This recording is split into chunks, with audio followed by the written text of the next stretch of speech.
Welcome to KBS World Radio. You're now tuned in to Korea 24's Korea Book Club, where we explore the world of Korean literature. This is our weekend replay edition, playing back our book segment from Wednesday's show. We hope you enjoy it. I'm your host, Kwon Jang-woo. With me now is our literary critic, the wonderful Barry Welsh, with another book for us to discover. Barry, hello, it's good to see you again. Yes, hi, it's great to be here. Okay, so what do you have in store for us this week? So this week we are reviewing a non-fiction book called If You Live to 100, You Might As Well Be Happy, Lessons for a Long and Joyful Life. The author is Rhee Kun-hoo, and the Korean title is 백살까지 유쾌하게 나이 드는 법. And the English translation by Supil E. Park is set to be published next month by Penguin Publishers. And E was a psychiatrist and mental health professional for several decades here in South Korea. He's now in his 90s, and it was in this later stage of life that he has now become a famous writer. And this book, which is a blend of memoir and self-help, general well-being advice, was a very significant bestseller in Korea. And in If You Live to 100, he shares a treasure trove of wisdom that he's accumulated over this long career in psychiatry. And he invites readers to explore not only the rich tapestry of Korean life as he's experienced it and the general universal quest for happiness, but he also shares anecdotes and observations from genuinely remarkable life and career that spans 9 decades, including, like I said, this a very highly distinguished career in psychiatry, and then as well this very late blooming success in writing. Right, this is really interesting because non-fiction books, especially these sorts of self-help books or memoirs or essay books, as they like to call them, that reflect on life, they've been very popular in Korea in recent years. It's these sorts of books that are often in the bestseller lists, like this one, rather than fiction or novels. But very few had been translated. But we are starting to see more of them in recent years, like I Want to Die, But I Want to Eat Tteokbokki, which we reviewed as well. So even as English readers, the selection of Korean books is diversifying, and we're starting to see a better reflection of what people in Korea are reading as well. It's an interesting trend. So getting back to this book, I understand the author, E, has a unique stance on aging. Can you elaborate on what sets his approach apart? Right, yeah, of course. So the story that he's telling here, the narrative that he crafts is at once deeply personal and universally applicable. So, for instance, he shares an anecdote about his realization of his aging when his grandson omitted him from a family drawing, emphasizing how the perception of a family evolves with age. And this little anecdote that he tells, it isn't just about feeling left out, but the way he talks about it is that it reflects on the changing dynamics and roles within a family as one ages. And another compelling aspect of the book is his very candid discussion about the physical realities of aging. So he doesn't just, like I said, he's in his 90s now, and he doesn't just gloss over the challenges of reaching the sort of getting into your old age, but he faces them head on. So, for example, he talks about the many health issues that he now has. So he has diabetes and high blood pressure, but he talks about these things with a very engaging blend of humour and seriousness.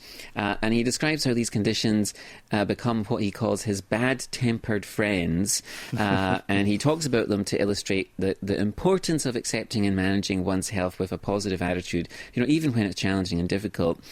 He also talks about the concept of listening in old age and how difficult this can be.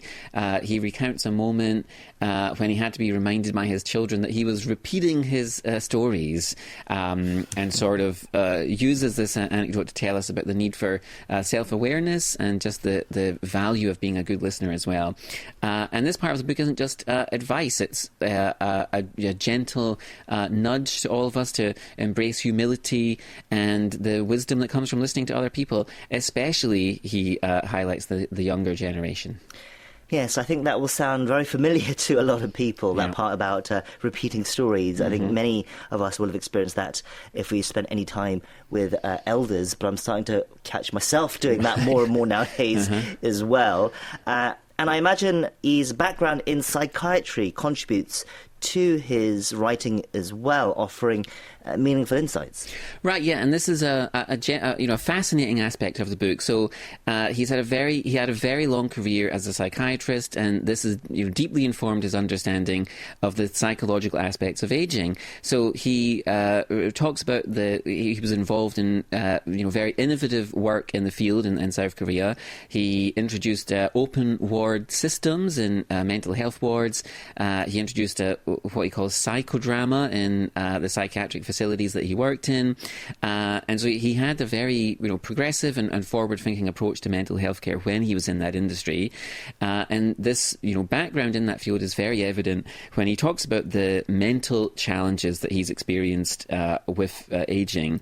And so he shares these insights into very common feelings of regret and anxiety that older people experience, and he emphasizes the overall importance of mental well-being alongside physical health.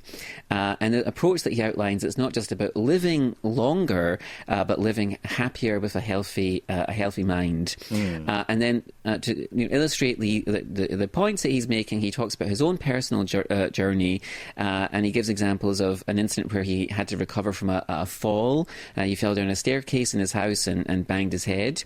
And this event brought him face to face with his own vulnerability.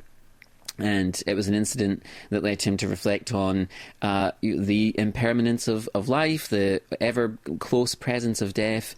And again, he discusses these things with a blend of philosophical introspection, but then also with some psychiatric insight from that he draws from his career. And it's a very powerful reminder of the fragility of life, the importance of mental resilience.